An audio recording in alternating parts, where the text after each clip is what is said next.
Go ahead. Thank you, Judge. Ms. Lane, are you aware of the procedures of how evidence is received at the State Laboratory up in Hamilton? Yes, I am, but we're in Hamilton. Hamilton, I'm sorry. It's okay. That's up by Trenton? Yes. Okay. And generally speaking, how is evidence received and secured at the laboratory? Evidence is brought in through the evidence receiving unit where by a local police department or prosecutor's office. A unique laboratory case number is then assigned to that particular case for all the evidence, and an evidence receipt is generated at the time of submission. That evidence receipt contains that unique laboratory case number, a brief history of the crime, and it lists every single piece of evidence that's coming into the laboratory. And how are you assigned cases in order to work on them? I go to my case manager, which is a supervisor in the serology unit, when I need cases, and then it's handed to me for assignment. And what do you do once you're assigned to a case? I take that evidence receipt to the evidence vault, which is where the evidence is secured until analysis is started. It's similar to a large bank vault. It has limited access. I cannot go in there and just take the evidence. I have to have an evidence handler hand me the evidence for a particular case. And then I take the evidence to an examination room to perform my analysis. Okay. Before you perform your analysis, do you compare the evidence received with the items that you receive in order to ensure that they are similar or the same items of evidence? Yes. Okay. And where is that analysis actually conducted at? The matchup or the where I work on the evidence? Actually, when you're working on the evidence. The evidence is worked on in individual examination or set of rooms. And how many cases do you work on in the room at a particular time? One case. However, are you working on multiple items of evidence in that room on that case? Somewhat. The evidence is all brought into the room for a particular case. It's separated out between if it's from one crime scene versus another crime scene versus the victim or the suspect. So if it's different sources, those are processed in separate rooms. Even if everything is from the same source, only one item is worked on or opened at a time in that examination room. Generally speaking, what are you looking for when you're conducting your analysis? I am looking for biological fluids such as blood, urine, semen, saliva. It depends on the case and the charge that's being crimed on the charge on the evidence receipt. If it's a sexual assault, I'm looking for seminal material or semen. If it's a homicide, I'm trying to locate any potential blood. Okay. Ms. Lane, I'm going to approach you with a document I've had marked as S33 for identification. If you could recognize this document.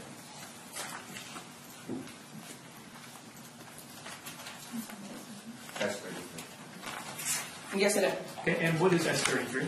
S33 is a laboratory report and case notes that I authored for laboratory report RS16-00891. Okay, and who is the victim associated with this matter?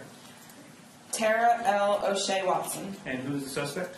Jeremiah Monell. Okay, does this appear to be a complete and accurate report of the analysis that you conducted for that laboratory case number? Yes, it does. Now, how many items of evidence did you actually analyze during your work on this case? Referring to S33, 5. Is it true that there were a number of burnt cigarettes that were received at the laboratory? Yes, there are. Did you conduct any analysis regarding those items of evidence? I did not. What was later done with those items? Those items were forwarded to the DNA laboratory for their testing. There is an item associated that's referred to as item number 26, correct? Yes. And what was item number 26? Item number 26 was a suspected blood stain. And what did you do with item number 26? I performed the presumptive test for blood utilized in the laboratory called the Kastelmeyer test. I got a positive reaction and then forwarded that sample on to DNA for further testing. Okay. What was the next item that you tested? Item number 27, laboratory item number 27, which was a swab. Okay. And what did you do with that item? I did the presumptive test for blood from the laboratory, the Kastelmeyer test, got a positive reaction, and then forwarded it on to DNA for further testing. What was the next item that you tested after item number 27? Laboratory item number 28, which is a pair of jeans. Okay. And what did you do with those pair of jeans? I tested several stains on the jeans for potential blood stains, got positive reactions. I forwarded one of those samples onto DNA for further testing. And then I swabbed the inside waistband of the jeans to try and determine who may have worn the jeans. The jeans were submitted from a crime scene, so I was not sure who wore the jeans. So swabbed the inside waistband to try and isolate any skin cells that may be present on that sample, and then forwarded that sample onto DNA for further testing. What was the location on the jeans that you tested for the presumptive test for blood? Referring to S36 into my case notes. Is that 36 or? I'm sorry, 33. I tested 3 different areas on the front of the jeans, 2 areas around the shin-knee areas that gave me positive reactions, and then 1 sample on the lower left shin area that gave me a positive reaction, and that sample was forwarded to DNA for further testing. What was that item, the lower shin area, what was that item numbered? The item was number 28-1. So after I get a positive reaction, I cut out a sample from the jeans, so remove a portion of it, put it into a manila envelope, and give it a subsample number. So in this case, since the jeans were number 28, the subsample became 28-1. And you also mentioned the swabbing of the inside of the jeans? Yes, the inside waistbands. And what item number was that assigned? That became 28-2. What was the next item of evidence that you analyzed? The next item was laboratory item number 29, which is a knife. Okay. What was the description that you noted concerning that knife? Referring to S33, my case notes, it was a silver knife with bent blade, and it was submitted in a box. Did you note the size of that object? Yes, I measured the blade and the handle individually. Okay. What was the measurement of the blade? Approximately 8.5 inches by 2 inches. And what was the size of the handle? Approximately 5.5 inches by 1 3/8 of an inch. Can you describe the analysis that you conducted in regards to item number 29? I tested the blade of the knife for the presumptive test for blood. I got a positive reaction, and I submitted a portion of the sample from the blade to DNA from further testing, which entailed taking a swab from the laboratory, removing a portion of the stain from the blade, and then forwarding it to DNA. That was submitted as item number 29-1. And then I swabbed the handle of the knife and tested that for presumptive test for blood. I got an inconclusive result and then forwarded it on to DNA for further testing.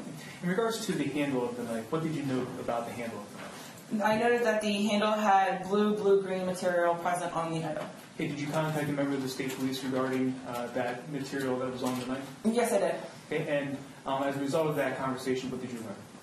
Referring to S33, I found out that the knife was subjected to print analysis before my analysis. And it was Meto Black that was utilized on the knife. The swabbing that you did of the handle, you may have referenced that, but what was the number that was assigned to that?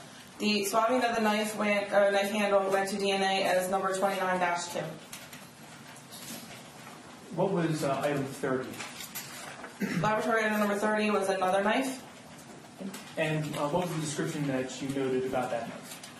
Referring to my notes in S33, it was one silver knife with slightly bent blade attached to the box. And what was the size of that knife? The blade was approximately 3.5 inches by 1 inch, and the handle was approximately 4.5 inches by 1 inch. And what was the analysis that you conducted of that knife? I did the presumptive test for blood on the blade. I got a positive reaction, and I submitted a portion of the staining to DNA as 30-1. And then I noted in this case that the handle had significant amount of staining, so I took a portion of that staining, got a positive reaction for the presumptive test for blood, and forwarded that onto DNA as 30-2. Were there other items that were received by your, or that you reviewed that you did not actually conduct an analysis on? Yes. And did that also include a DNA reference from Ms. O'Shea Watson? Yes. As well as nail clippings of both the right and left hands? Yes. Of Ms. Watson? Yes. I believe there's some gloves right there. If you could put a couple of those on. First, going to ask you to take a look here at S58, which was admitted as evidence in this case.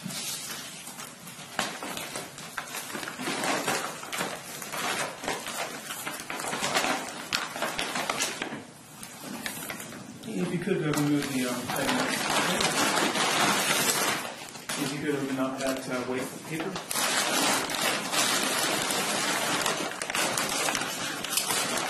And if you could display what is contained within that white paper. It's okay if I stand up? Yes, give them more.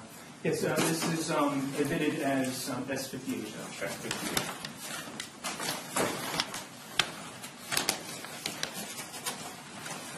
And so I believe this was item number 28 that you conducted analysis on. Yes.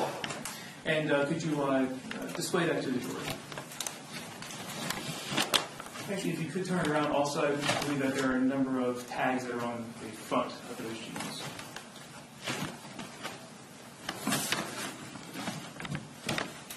And what do those tags signify? The tag here on the lower left front is the sample that I cut out and forwarded to DNA. So that is indicated with a 28-1 positive KM, which stands for the positive Kastle-Meyer test. And then the two other areas that I got positive reactions that I mentioned earlier, one here is the tag on the left front jean, and the other one is on the front right jean. And there's also a tag for the waistband as well? Yes. The tag on the inside has the case number, item number, my initials, and then the 28-2, the swabbing of the inside waistband. I tested that for the presumptive test for blood before forwarding it, and it was not detected. If you could repackage those into that weight. Thank you.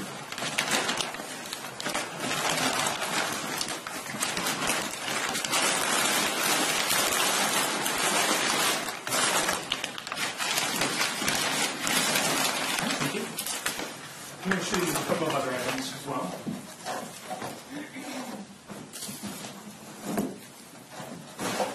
First one that I had you look at S59. I believe this was item number 29 for your analysis. If you could open up that box. Open up the paper. What is contained within that box? Slightly bent knife. Okay. And could you note to the jury where you took your swabs from in order to conduct your analysis? The tip of the blade is where I sampled for 29-1. There's the stain missing from the tip, and it's outlined in orange China marker that I placed there. And then the handle was swabbed for potential skin cells and forwarded to DNA. This tag that's hanging here has the case number, item number, my initials, as well as marking the handle as 29-2, swabbing of the handle, and KM inconclusive. Okay. If you could repackage that, thank you.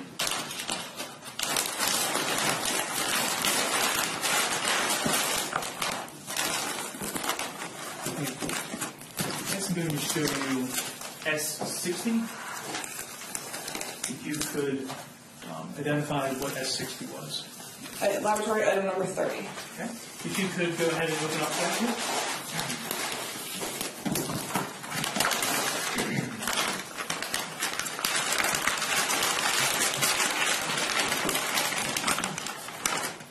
If you could describe the analysis that you conducted with S30 right there. I'm sorry, S60, which was item number 30. Yes.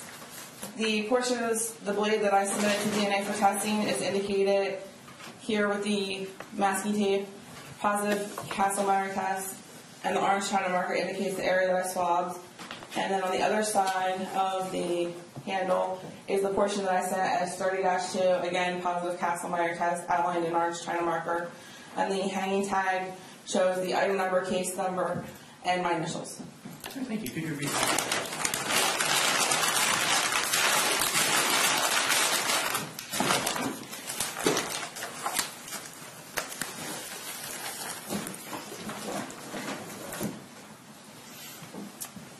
Judge, I don't believe I have any questions, any further questions at this time. Thank you. Cross-examination. Good morning, Ms. Lane. How are you? Good morning. Good evening yourself. So, Ms. Lane, you said you received the number of items, correct? Yes. Number, can you need to refer to your report you made. You received item number 20. Is that correct? Can you tell us what that is? Laboratory item number 20 was a seatbelt. And did that, I guess, test present for blood? No, I was not able to detect any blood on that specimen. Okay. And you mentioned earlier that you received a number of burnt cigarettes, correct? Yes. And you didn't test any of those for blood? No. Is there a reason why they weren't tested? The policy of the laboratory is to forward any burnt cigarette butts to DNA for their testing, where they just directly extract part of the filter for their testing. Okay. And then earlier you tested that when you did the inside the waistband, it was determined to be ND, not detected. Yes, for the presumptive test for blood. And what does that mean? Can you just explain what ND means for us? ND just means not detected. I was not able to detect any blood on the specimen based on our laboratory techniques. And then you also said that when you did 29-2, it was INC, so inconclusive. Correct. And what does that mean? Just can you make it a little bit more sense for us? Sure. So I'm going to refer to S33. I got an inconclusive result for the 29-2 swabbing of the handle. I indicated in my notes that I got a purple color change. I noted that the blade was already covered with the blue-green material, and our test turns pink, so the blue-green plus pink usually turns purple. So I was not able to say that it was definitely blood since it was not pink as per our protocol, but I still got a color change, which is also part of the reason why I called Detective Hughes to see what was processed on the handle before my analysis. Okay. And then you mentioned that a number of these items then went to DNA for further testing, correct? Yes. No further questions, Your Honor. Read your record. Thank you. The swabbing of the jeans for the waistband, was that on the inside or the outside of the waistband? The inside of the waistband. And the swabbing of the handle of item number 29, the larger knife. Because it was inconclusive, does that mean that there was no blood that was detected there? No, I cannot say if there was blood or not blood because it gave me a color change, but it was not bright pink, which is per our protocol of the test. So that's why I reported it out as inconclusive. And again, the swabbing from that handle was then forwarded to where? To the DNA laboratory for further testing. Thank you, Judge. I have nothing further. Thank you very much. Thank you.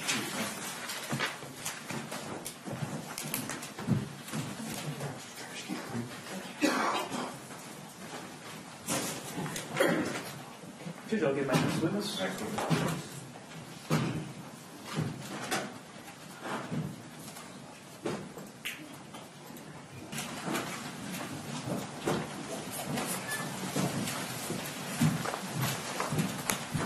Be no man.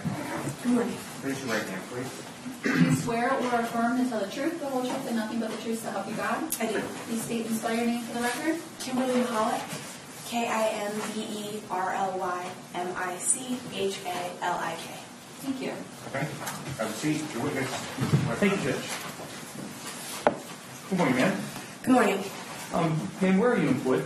I work for the New Jersey State Police Office of Forensic Sciences in the DNA Laboratory. And what position do you have there? I am a Forensic Scientist 1. And how long have you been with the DNA laboratory? Since November of 2011. And is the DNA laboratory accredited? Yes, it is. It's accredited by ASCLD Lab, which is the American Society of Crime Laboratory Directors Lab Accreditation Board. And is that accreditation current? Yes, it is. What are your responsibilities as a forensic scientist with the DNA laboratory? I analyze samples that are sent to the lab for the presence of DNA. I interpret those analyses, make comparisons, write reports, and testify as necessary. And do you have any other forensic DNA experience? Yes, I worked for the Office of Chief Medical Examiner in New York City in their forensic biology department, essentially doing the same job. And how long did you have that position? 3 years. What is your educational background?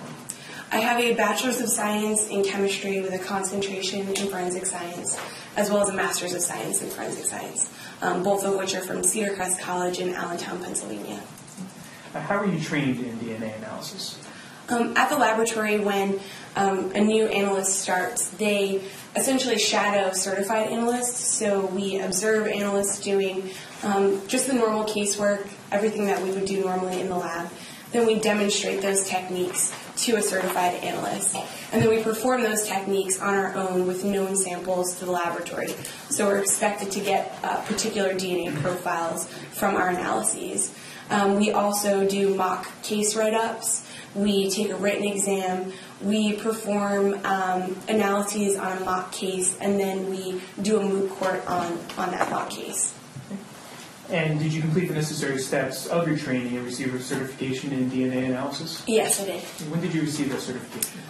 I believe it was like June or July of 2012. And do you also undergo proficiency testing? Yes, we do, twice a year. And is that proficiency testing current at this time? Yes, it is. Were you also trained in applying statistics to the results of DNA analysis? Yes, I was. And can you estimate the number of cases that you've analyzed using the current methodology that's employed by the New Jersey State DNA Laboratory? Thousands of cases. And have you previously been qualified as an expert in forensic DNA analysis? Yes, I have 24 times. In what jurisdictions? Different counties within the state of New Jersey, Camden County, Mercer County, Middlesex, Hudson, Bergen, as well as Manhattan and Brooklyn from a previous employer. Your Honor, I would like to offer Ms. Michalik as an expert in forensic DNA analysis. Why here? No questions, Your Honor. All right, ladies and gentlemen, again, this is another individual who's offered for the purposes of expert testimony in the field of the DNA analysis or forensic DNA analysis. As with any other witness, expert witness, you may give what weight you deem appropriate to the testimony. You can accept all or part or reject that testimony if you feel that is appropriate. And remember that the testimony of an expert witness is no greater than the evidence upon which it is based. And to some extent, your findings as to that evidence will affect the opinion of the witness, or at least the weight with that. This witness is qualified as an expert in DNA analysis. You may proceed. Thank you, Judge. Ms. Michalik, if you could briefly describe what DNA is. DNA is the basic building block of life. So it will tell us how tall or short we will be, our hair color, our eye color. For the most part, our DNA is very similar. And that can be seen by the fact that we all look very similar. We have 2 eyes, a nose, 10 fingers, 10 toes. The DNA that we're interested in is the DNA that makes us an individual. So everyone's DNA profile is unique with the exception of identical twins. You get half your DNA from your mom and half your DNA from your dad. It's also the same throughout your life, so the profile that you have as a child will be the same profile that you have as an adult. And it doesn't change throughout your body, so it's the same within your body. So I can take a cheek swab, and that will be the same as if I were to take a sample of blood. Is it true that there are different types of DNA in terms of mitochondrial DNA, nuclear DNA, things of that nature? Yes, that is true. Okay. What type of DNA is necessary for comparisons at the state laboratory? We do testing for nuclear DNA, so that's the DNA that's found in the nucleus of the cell. Does the laboratory do testing for mitochondrial DNA? We no longer do testing for mitochondrial DNA. Can you describe how, in the course of your work, a DNA profile is generated? We generate a DNA profile through a 4-step process. The first step is extraction, so we'll take a portion of a stain or a cutting of a swab, we'll put that into a small tube and then add reagents to that. So the idea of the extraction is to remove the cells from the substrate, break open those cells, clean up this, remove the extracellular material so that basically at the end of the extraction process, you just have DNA in solution. Our second step is quantitation. We're determining how much DNA is in the sample. Our third step is amplification. We make millions of exact copies of the DNA that we're interested in. And then our final step is detection, where we actually generate the DNA profile. Okay. In the course of your work, what is an evidentiary DNA sample? An evidentiary DNA sample, or what we term an unknown, is just that we don't know whose DNA is in that sample. So that's what we're looking to determine, whose DNA is in that sample. What is a known sample? A known sample is we know whose DNA is there. So that's usually in the form of what we call a buccal swab, so that's a swabbing from the inside of someone's cheek, or it could be in the form of an FTA card, which is basically blood dried onto a card that has preservatives in it to preserve the blood on the card. As part of your analysis, do you compare a profile from a known DNA source to a profile obtained from an evidentiary sample? Yes, we do. What does it mean when a profile is identified as a source? If someone is the source of a DNA profile, it has to meet, the comparison has to meet a statistical threshold. So anytime we make a comparison and there's an inclusion, we generate statistics for that inclusion. If the statistics for that inclusion reach 1 in greater than 7 trillion, we're able to say that someone is the source of that DNA profile. If they're below that 1 in greater than 7 trillion, we say that someone matches the DNA profile. What does it mean when an individual is excluded from a DNA profile? It means that that person's DNA is not in that sample. And basically, at any point, if there's even one difference between the two profiles, we say that someone is excluded. What does it mean when something reacts as a mixture? A mixture means that there's more than one contributor to that DNA sample.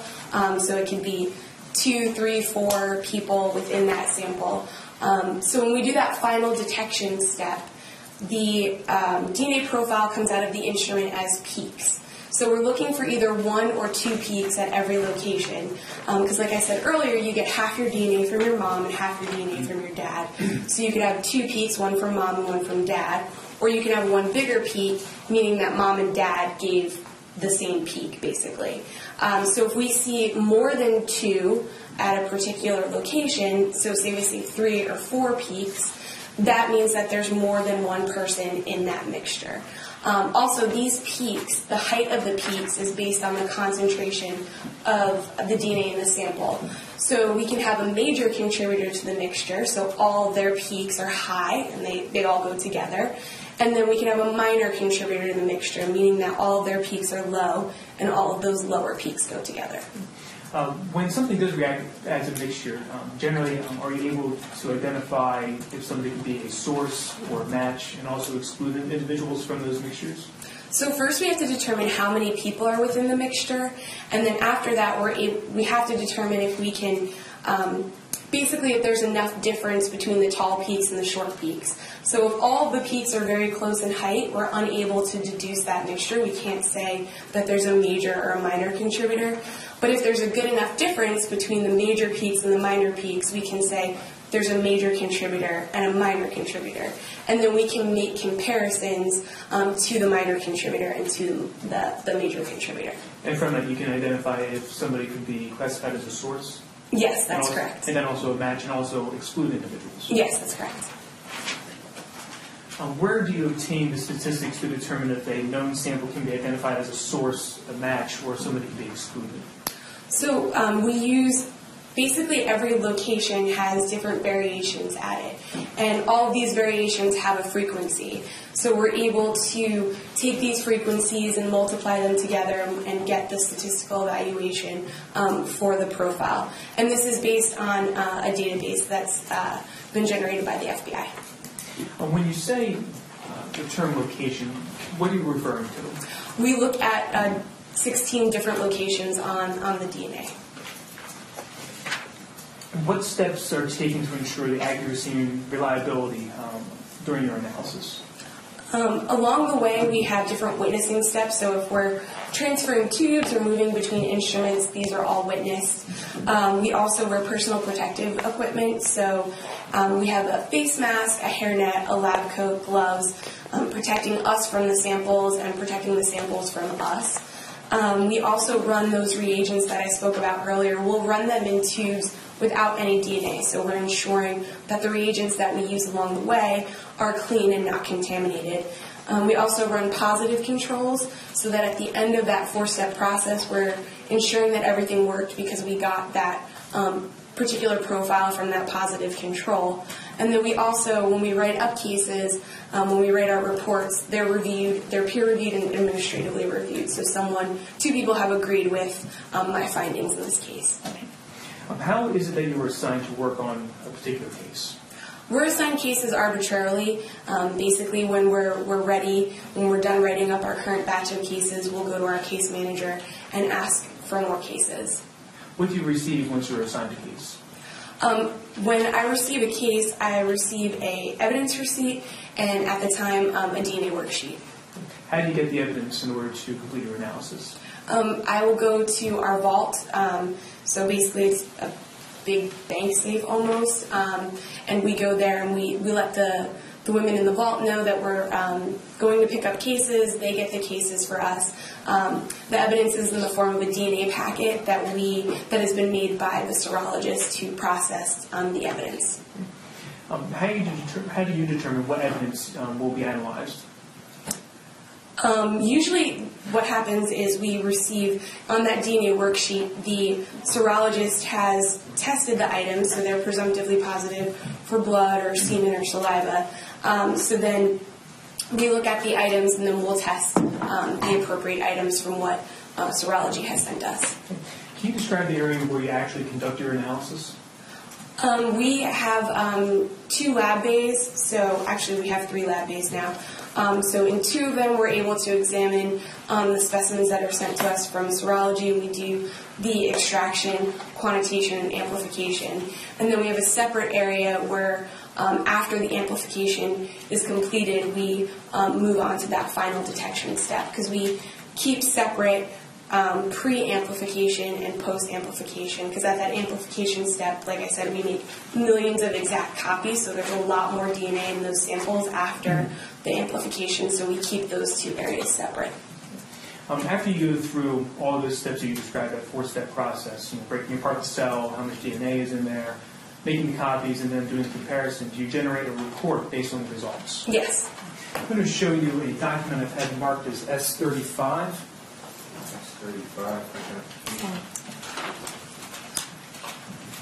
And Ms. Mahal, I'm going to show you S35. Ask you if you recognize what this document is. This is the case file for laboratory number RS1600891. And I know that because it includes my DNA report, which I've signed, as well as the pages for my case file, which I have initialed. And is there a victim that's associated with that case? Yes, the victim is listed as Tara L. O'Shea Watson. And is there also a suspect listed? Yes, the suspect is listed as Jeremiah Monell. As part of your analysis, did you analyze what would be termed as known samples of Ms. O'Shea's and Mr. Monell's DNA? Yes, I did. And were you able to generate a profile from those samples? Yes. And was that used for comparison for the evidentiary samples that you received and analyzed? Yes. I'd like you to first take a look at item number 21 on your report. What was that item? Item number 21 was a partially burnt cigarette. Okay. And did you conduct an analysis on that particular item? I'm sorry? Did you conduct an analysis on that item? Yes, I did. Okay. And what were your conclusions regarding that? The DNA profile of Tara L. O'Shea Watson matches the DNA profile obtained from specimen number 21. The DNA profile obtained from this specimen occurs in approximately 1 in 252 of the African American population, 1 in 117 of the Caucasian population, and 1 in 160 of the Hispanic population. Jeremiah Monell is excluded as a possible contributor to this DNA profile. I asked you to look at item number 23. What was item number 23? Item number 23 was a partially burnt cigarette. Okay. And what were your conclusions in regards to item number 23? Jeremiah Monell is identified as the source of the DNA profile obtained from specimen number 23.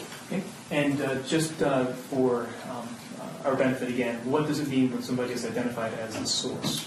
And again, when I make an inclusion and do the statistical evaluation for that inclusion, it means that they have reached our source threshold, which is 1 in greater than 7 trillion. I'd like you to look at item number 26 next. What was item number 26? Item number 26 was suspected blood stain. Okay. And what were your conclusions regarding item number 26? Tara L. O'Shea Watson is identified as the source of the DNA profile obtained from specimen number 26. And what was item number 27? Item number 27 is listed as swab. And what were your conclusions regarding item number 27? Tara L. O'Shea Watson is identified as the source of the DNA profile obtained from specimen number 27. And did you also analyze something that was identified as item number 28-1? Yes, 28-1 is listed as genes. Okay. Was that actually a sample that you analyzed? Yes, that's correct. And what were your conclusions regarding item number 28-1? A mixture of DNA profiles consistent with 2 contributors was identified in specimen number 28-1. Tara L. O'Shea Watson is identified as the source of the major DNA profile obtained. The DNA profile of Jeremiah Monell matches the minor DNA profile obtained. The minor DNA profile obtained from this specimen occurs in approximately 1 in 907 of the African American population, 1 in 1.03 thousand of the Caucasian population, and 1 in 566 of the Hispanic population. Did you also analyze item number 28-2? Yes, 28-2 were gene swabbings inside waistband. And, excuse me, what were your conclusions regarding that item? The DNA profile of Jeremiah Monell matches the DNA profile obtained from specimen number 28-2.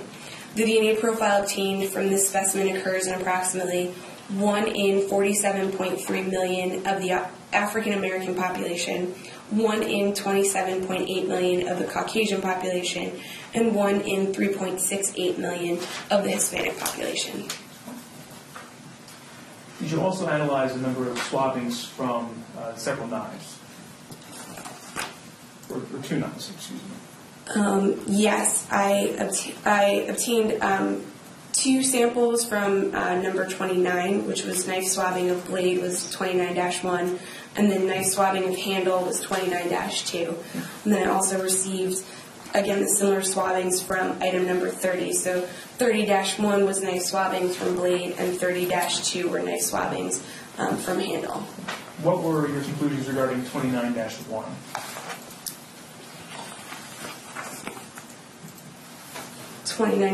Tara L. O'Shea Watson is identified as the source of the DNA profile obtained from specimen number 29-1. And what were your conclusions regarding item 29-2? Excuse me. A mixture of DNA profiles consistent with 2 contributors was identified in specimen number 29-2. Tara L. O'Shea Watson is identified as the source of the major DNA profile obtained. The DNA profile of Jeremiah Monell matches the minor DNA profile obtained.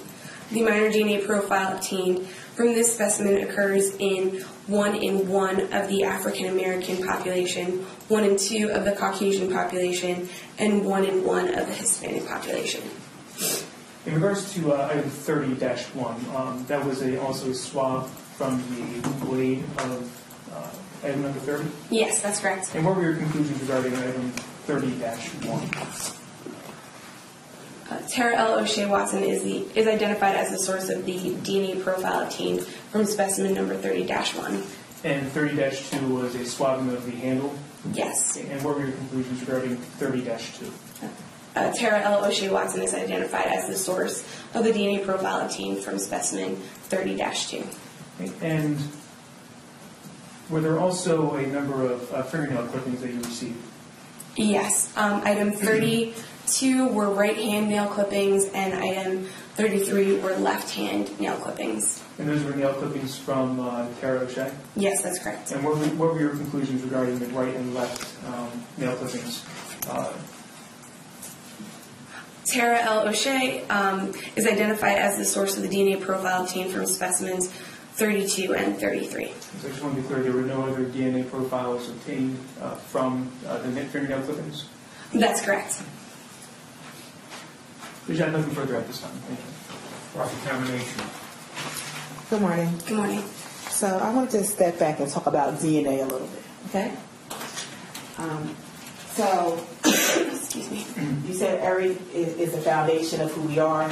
Yes. Everyone has it. Yes. So how does DNA get from one place to another? Transferred. So you can transfer DNA through bodily fluids if someone is bleeding and they bleed on someone else or a surface, or even just now, if I touch this, I could possibly be leaving my DNA on this desk. Okay. So in this transfer process, if I touch this, like you said, I could possibly leave my DNA. How long does my DNA stay there? It depends. So that's if you leave DNA by touching this. And then obviously if someone comes along and cleans the item, that might be removing the DNA. So it depends. So it depends. So is there any way to determine how long DNA was in a certain place?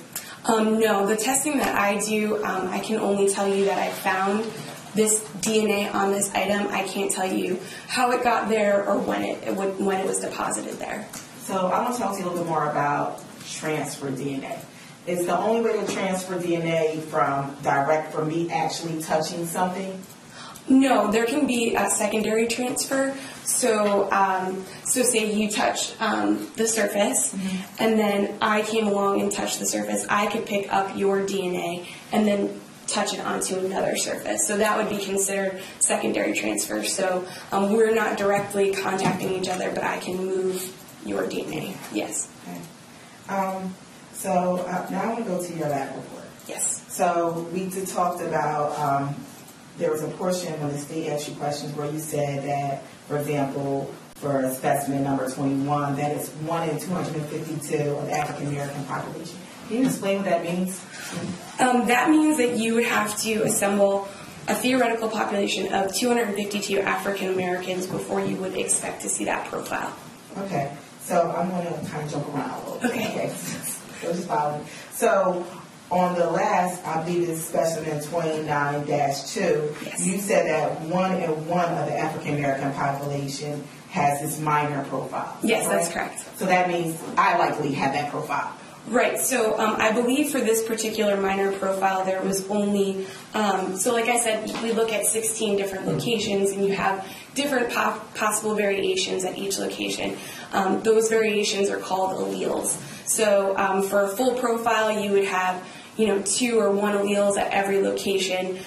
So this particular minor profile, I believe, only had 1 allele for the entire minor profile, which obviously, when you apply a statistic, it makes it very common, which is what this statistic is saying, 1 in 1 of the African American or 1 in 2 of the Caucasian population.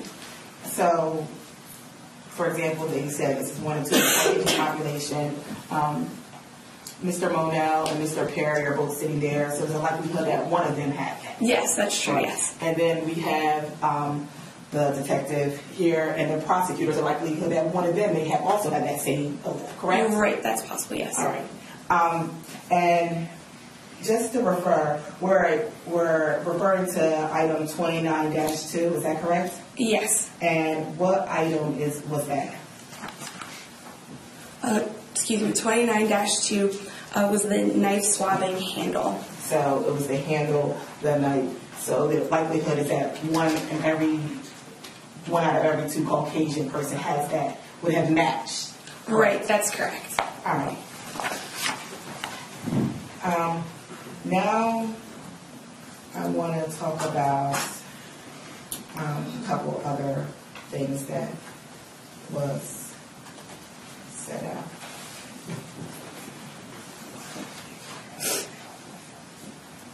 So we did say that Jeremiah Monell was a contributor for, what you believe was contributor for 23, correct? Jeremiah Monell is identified as the source of the DNA profile obtained from specimen number 23, which was a partially burnt cigarette. But he was excluded from specimen number 22. Is that correct? Yes, both Tara L. O'Shea Watson and Jeremiah Monell were excluded from 22 and 24. And what were they? 22 and 24 were both partially burnt cigarettes. So just to clarify, that means that neither one of them were the contributors from those cigarettes. That's correct. Okay.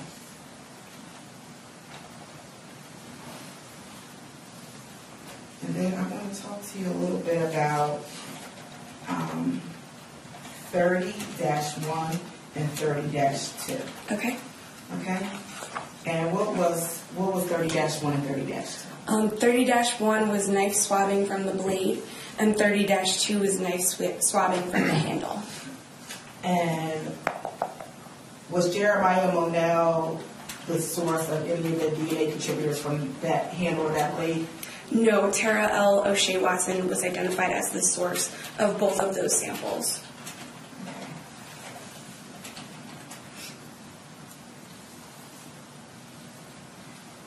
Now, when you do this comparative test, how does it work? Do you just compare it to everybody, or you just compare it to the samples you have before you? So when we go to write a report, we make all of our interpretations before we do any kind of comparisons. Once all of those interpretations are made, we will compare to any knowns that we have for that particular case. So in this scenario, I was only making comparisons to the two known profiles that I had. And the detectives didn't give you, or you wouldn't have received any other samples to compare that to, correct? Correct. I did not receive any other known samples in this case.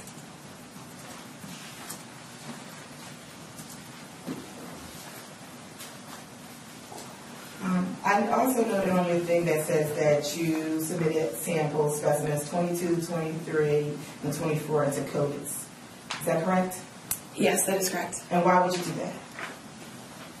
Those we would be submitting to that database to identify possible contributors to those samples. And just to explain, how does contributors get into CODIS? Objection, Judge. How does that information get into CODIS? Objection, Judge. Same. Type what?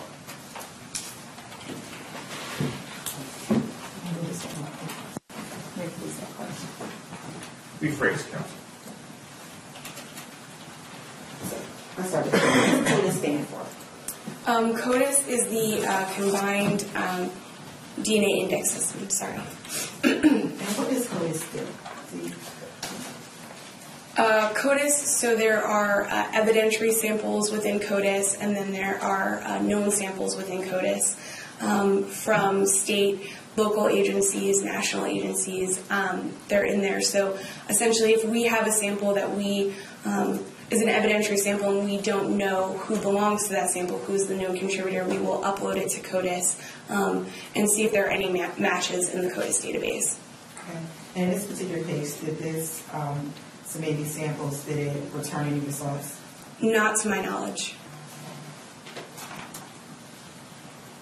No further questions? All right. Redirect. Thank you. Ms. Michalik, how many alleles are on a strand of DNA? Are you asking? So we look at 16 locations on the DNA, so you would have either one or two alleles at each location. In total, for a strand of DNA, how many locations or alleles are on a strand of DNA? As in the entire DNA? Yeah. There are billions of base pairs, so an allele is made up of base pairs, and there are billions of base pairs. As far as how many alleles there are on a strand of DNA, I'm not sure. But the lab only tests for 16 of those. Right, because like I said earlier, a lot of our DNA is very similar because, we look similar and we function similarly. The areas of the DNA that we look at are the areas that will make us unique or individuals. So again, these are the locations that we can say someone is the source of this or someone matches this because these locations are, highly different between individuals.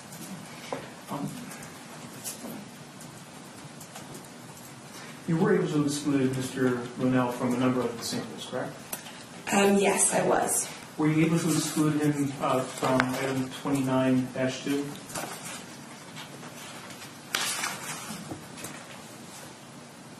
He matched the minor contributor. Thank you. Madam Clerk. Thank you very much. You're excused. Thank you.